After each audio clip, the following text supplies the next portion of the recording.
이 글이 응하였느니라, 이 글이 응하였느니라, 이런 제목으로 말씀의 은혜를 나누고자 합니다. 창세기 1장을 펼쳐보시면 우리는 아버지 하나님이 하늘과 땅의 모든 것을 어떻게 창조하셨는가를 알 수 있습니다.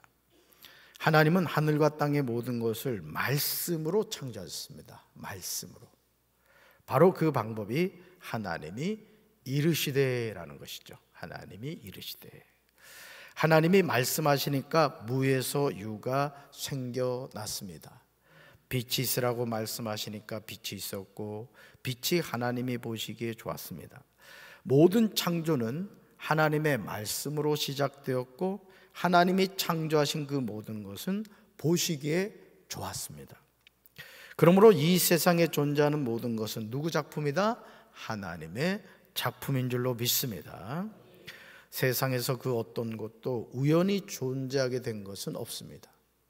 사람도 아메바가 진화하여 침팬지가 되고, 침팬지가 진화하여 사람이 된 것이 아닙니다. 사람은 처음부터 사람으로 지음을 받았습니다. 그것도 하나님이 자기 형상 곧 하나님의 형상대로 사람을 창조하셨습니다. 그러니까 여러분이라는 존재가 하나님께 너무너무 소중한 존재인 거예요. 아멘이십니까? 하나님은 남자와 여자를 창조하셨습니다. 제3의 성은 있다 없다? 없다는 것이죠. 처음부터 남자로 여자로 지으셨다는 거죠. 사람을 창조하신 하나님은 사람이 살기에 가장 최적의 장소인 에덴 동산을 지으시고 그곳에 남자와 여자가 살도록 배려해 주셨습니다. 그러나 선악을 알게 하는 과일을 따먹음으로 인하여 타락하여 죄를 짓게 되었습니다. 이 죄로 인하여 사람이 에덴 동산에서 추방을 당하죠. 이 죄로 인하여 결국 심판을 받게 되었습니다. 그런데 이 죄 문제를 해결할 방법이 사람에게는 없었다는 것이죠. 아무리 애쓰고 노력해도 원죄는 해결할 길이 없었습니다. 그리고 이 죄는 나에게만 머무는 것이 아니라 사랑하는 자녀들과 후손들에게 고스란히 전해지게 되었습니다. 결국 이 죄 문제를 완전히 해결하시기 위해서 하나님이 일하셨습니다. 왜? 사람으로서는 이 죄 문제를 해결할 수 없다는 사실을 하나님이 아신 거죠. 요한복음 3장 16절은 하나님이 죄인들을 어떻게 구원하셨는가를 보여줍니다. 우리 말씀 같이 읽습니다. 하나님이 세상을 이처럼 사랑하사 독생자를 주셨으니 이는 그를 믿는 자마다 멸망하지 않고 영생을 얻게 하려 하심이라. 아멘. 하나님이 세상을 이처럼 사랑하사 누굴 주셨다? 독생자를 주셨습니다. 그렇게 하신 이유는 독생자를 믿는 자마다 뭐하지 않고 뭐를 얻게 하려 하심이라. 그러므로 말씀이 육신이 되어 이 세상에 오신 예수님은 죄인을 구원하는 사명을 가지고 계셨어요. 그래서 예수님은 공생의 사역을 하시면서 항상 이 죄를 사하는 권세를 행하시는 것을 보게 됩니다. 사실 여러분, 예수님의 관심은 뭐 가난한 자가 부유하게 되고 병든 자를 치료하고 낮은 자가 높아지는 것, 예수님은 거기에 관심이 있었던 게 아니에요. 예수님은 뭐하러 오셨다고요? 죄인을 구원하러 오신 거예요.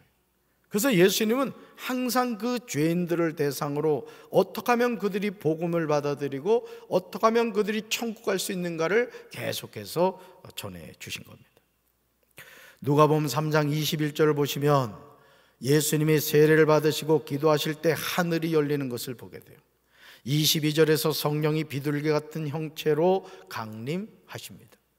이 은혜가 오늘 이 시간에도 함께하길 주님의 이름으로 축원합니다. 우리 교회는 성령이 임하시는 교회가 돼야 돼요. 할렐루야. 하늘로부터 이런 소리가 울려왔습니다. 같이 읽습니다. 너는 내 사랑하는 아들이요 나는 너를 좋아한다. 아멘. 너는 누구예요? 예수님이란 말이에요. 하나님이 사랑하는 뭐라고요? 아들이고, 하나님이 누굴 좋아하신대요? 예수님을 좋아하신대요. 아멘이십니까? 예수님이 하나님의 아들이심을 하나님이 친히 증거하십니다. 그런데 예수님은 죄인들을 구원하는 사명을 감당하시기 위하여 성령의 충만함을 입으셨어요. 광야에서 40일 동안 성령에게 이끌리십니다. 예수님은 마귀에게 시험을 받으십니다. 이 모든 날에 아무것도 잡수지지 아니하십니다. 날수가 다음에 줄이셨어요. 마귀는 예수님에게 돌로 떡을 만들라고 합니다. 내게 절하라고 합니다. 여러분, 또 한 가지가 뭐예요? 성전 꼭대기에서 뛰어 내리라고 합니다. 예수님은 이 모든 시험을 말씀으로 이기신 줄로 믿습니다.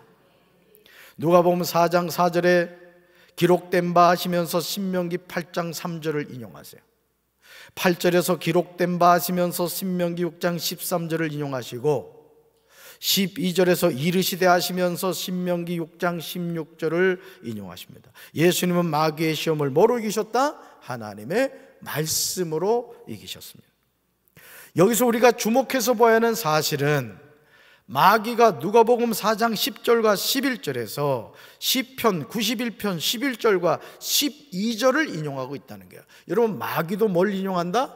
말씀을 인용한다는 거예요. 말씀을. 그런데 고의로 내 모든 길에라는 구절을 빼버렸어요. 마귀가 하나님의 말씀을 인용함으로써 예수님이 하나님의 말씀을 의지하는 것을 막는데 그 목적이 있었습니다. 오늘도 마귀는 성도를 하나님으로부터 멀어지게 하고 순수한 신앙을 변색시키기 위해서 하나님의 말씀을 잘못 적용하게 만듭니다. 거짓 종들을 통해 그 말씀을 왜곡시켜버리죠. 그러므로 단지 어떤 성경 구조들을 인용한다고 해서 반드시 하나님의 뜻을 올바르게 전달하는 것은 아니라는 사실을 명심해야 돼요. 그러니까 여러분, 사이비 이단들도 신천지 같은 교회, 하나님의 교회, 구원파, 제7안식교 다 성경을 가지고 인용한단 말이에요. 근데 어떻게 한다고요? 그 하나님의 말씀을 왜곡해버린다는 거예요. 그리고 내가 보혜사다, 내가 하나님이다, 내가 어머니 하나님이다, 구원파에만 구원이 있다, 이런 엉뚱한 소리를 하는 거예요. 잘 분별하시길 주님의 이름으로 축원합니다. 오늘 수많은 사이비 이단이 성경을 가지고 장난친다는 사실을 아십니까? 성경 몇 장 몇 절을 인용한다고 해서 그것이 하나님의 참된 뜻을 대변하는 것이 아니에요. 하나님의 말씀을 곡해하여 하나님의 백성을 미혹하고 있다는 거예요. 죄인을 구원하려고 오신 예수님의 삶에서 우리가 주목해서 보아야 하는 것은 성령님입니다. 따라합시다. 성령님. 성령님. 성령이 비둘기 같은 형체로 예수님이 강림하신 이후에 성령의 충만함을 입어 광야에서 40일 동안 성령에게 이끌리시며 마귀에게 시험을 받으신 예수님은 누가복음 4장 14절에서 성령의 능력으로 갈릴리로 돌아가십니다. 계속 뭐가 나와요? 성령님이 나오신다. 그러니까 예수님의 사역에 항상 누가 동행했다는 얘기야? 성령님이 함께 하셨다는 얘기야. 할렐루야. 오늘 하나님의 자녀인 저와 여러분도 마찬가지일 줄로 믿습니다. 성령과 동행하는 우리 성도들 되길 주님의 이름으로 축원합니다. 예수님의 소문이 사방에 다 퍼졌어요. 예수님은 회당에서 가르치셨으며 모든 사람에게 영광을 받으셨어요. 누가복음 4장 16절에서 예수님이 자라나신 나사렛에 도착했습니다. 예수님은 평소의 습관처럼 안식일에 회당으로 가셔서 성경을 읽으려고 일어나셨습니다. 여기서 안식일은 금요일 일몰부터 토요일 일몰까지를 말합니다. 예수님은 말씀이 육신이 되어 이 땅에 오셨어요. 그러니까 예수님 그분이 곧 뭐라고요? 말씀이라는 거예요. 말씀이신 그분이 육체를 입고 이 땅에 오신 분, 그분이 누구라고요? 예수 그리스도인 줄로 믿습니다. 그런데 예수님은 늘 하시던 대로 회당에 들어가셔서 성경을 읽으려고 서셨어요. 예수님의 가르침은 성경으로 시작하여 성경으로 끝났습니다. 예수님은 선지자 이사야의 글을 건네받으시고 두루마리를 펴서 이사야 61장 1절 이하를 찾으십니다. 누가복음을 기록한 의사 누가는 책을 펴서 이렇게 기록된 데를 찾으셨다고 전합니다. 우리 말씀 같이 읽습니다. 주의 성령이 내게 임하셨으니 이는 가난한 자에게 복음을 전하게 하시려고 내게 기름을 부으시고 나를 보내사 포로된 자에게 자유를, 눈먼 자에게 다시 보게 함을 전파하며 눌린 자를 자유롭게 하고 주의 은혜의 해를 전파하게 하려 하심이라 하였더라. 아멘.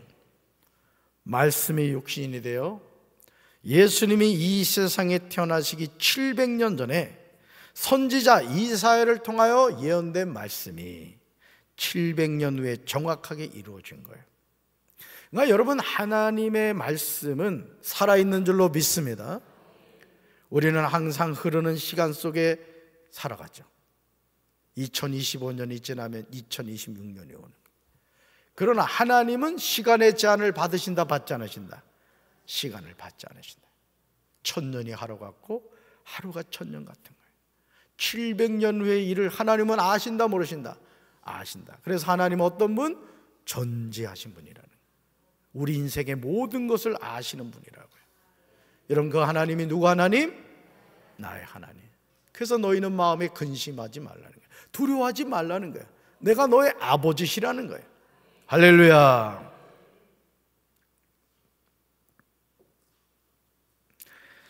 얼마나 가슴 떨리는 장면입니까? 주의 성령이 내게 임하셨으니, 주의 성령이 내게 임하셨으니. 천국에서 이사야는 이 장면을 보면서 감격하였을 것입니다. 신실하신 하나님을 찬양했을 겁니다.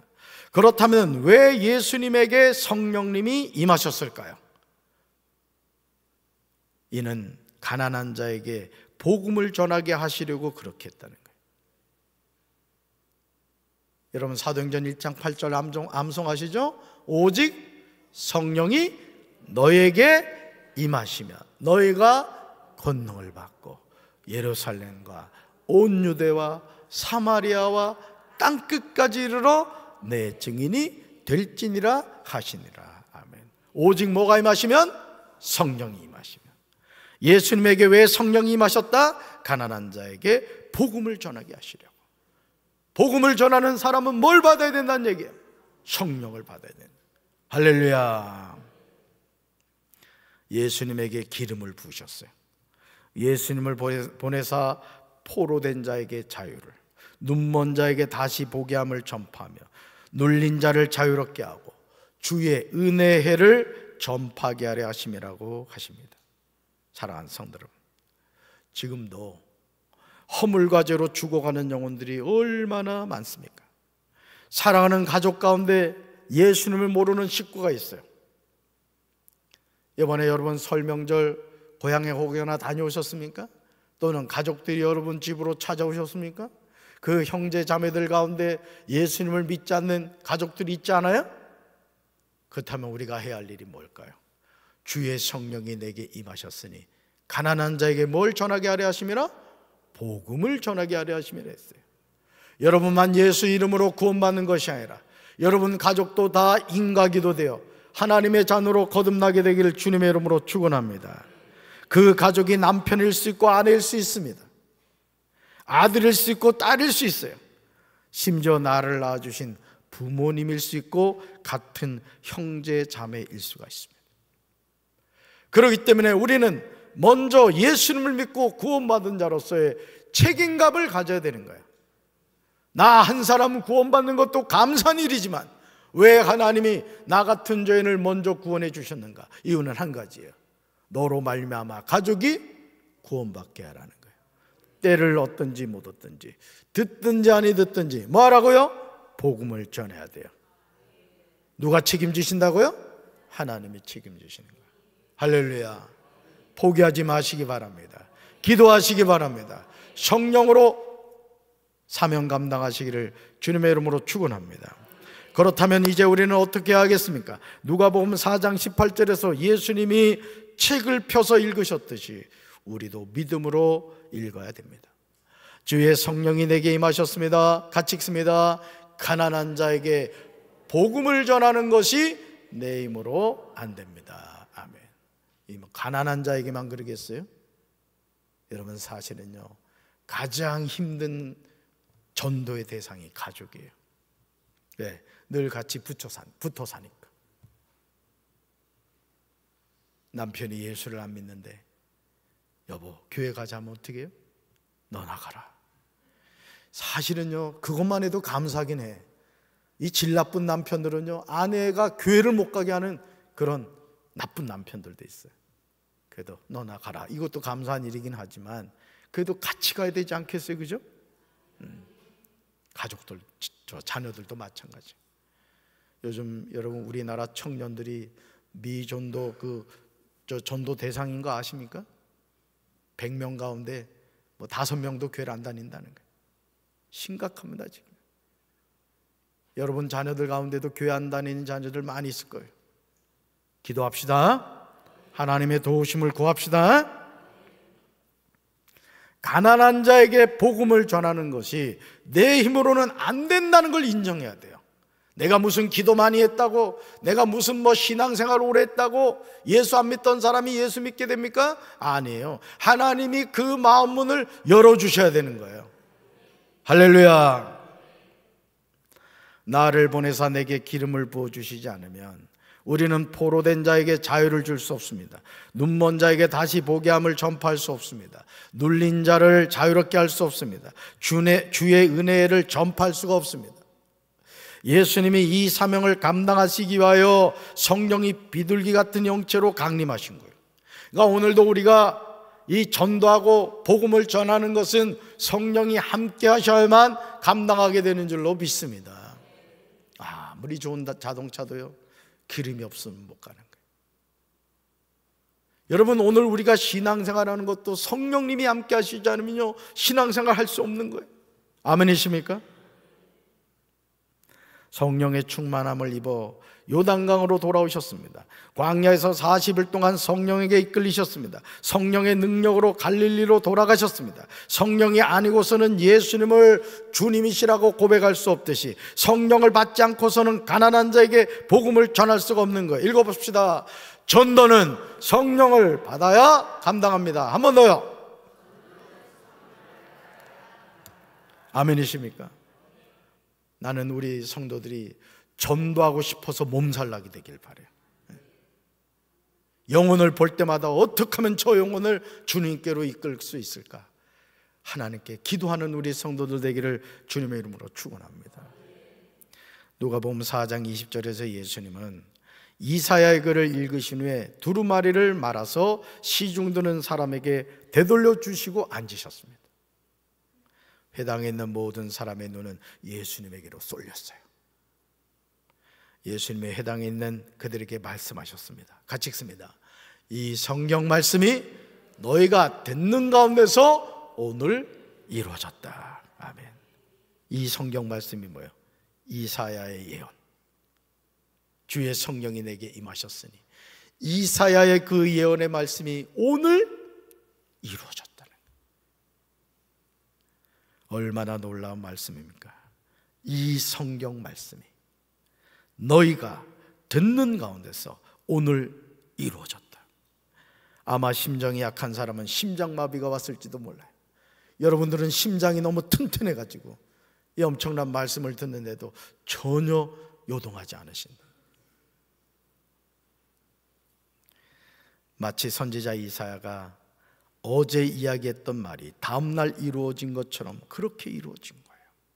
그 여러분, 하나님은요 약속하신 것, 700년 전에 약속하신 그 약속을 700년 후에 정확하게 회당에서 아들이신 예수님을 통해서 이 성경 말씀이 너희가 듣는 가운데서 오늘 이루어졌다라고 말씀하게 하시는 하나님이라고요. 여러분, 그 하나님에게 여러분의 인생을 맡기시겠습니까? 여러분의 가정을 맡기시겠어요? 그런 인생이 복받는 인생인 거예요. 할렐루야. 걱정하지 마라. 여러분 자신의 삶에 어떤 인생의 고난과 역경이 다가온다 해서 염려한다고 될 문제가 아니에요. 가정이 힘듭니까? 가정에 어려움이 있어요? 여러분의 직장과 사업장에 말할 수 없는 고통이 있습니까? 하나님께 맡기셔야 돼요. 이유는 한 가지예요. 여러분 힘으로 해결할 수 없기 때문에. 해결할 수 없으니까 하나님이 나한테 맡기라고 하시는 거예요. 할렐루야. 하나님은 거짓말을 하지 않으세요. 약속하신 것을 반드시 이루시는 분인 줄로 믿습니다.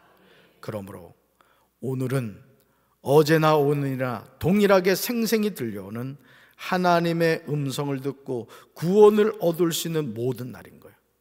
그래서 오늘이 중요한 거예요. 우리는 어제를 생각하지 않아요. 내일을 생각하지 않아요. 하나님의 자녀는 오늘을 살아가는 거예요.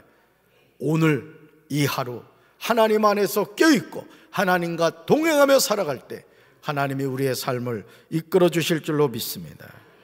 예수님은 19절에서 주의 은혜의 해를 전파하게 하심이라고 했습니다. 바로 오늘이 구원받을 날이요 하나님 앞에서 결단을 내려야 하는 날인 줄로 믿습니다. 우리는 아름다운 소식을 전하는 사명자가 되어야 됩니다. 이 글이 오늘 너에게 응하였느니라. 이 하나님의 축복이 우리 사랑하는 성도들의 삶에 함께 하시기를 주님의 이름으로 축원합니다. 우리 가슴에 손 얹읍시다.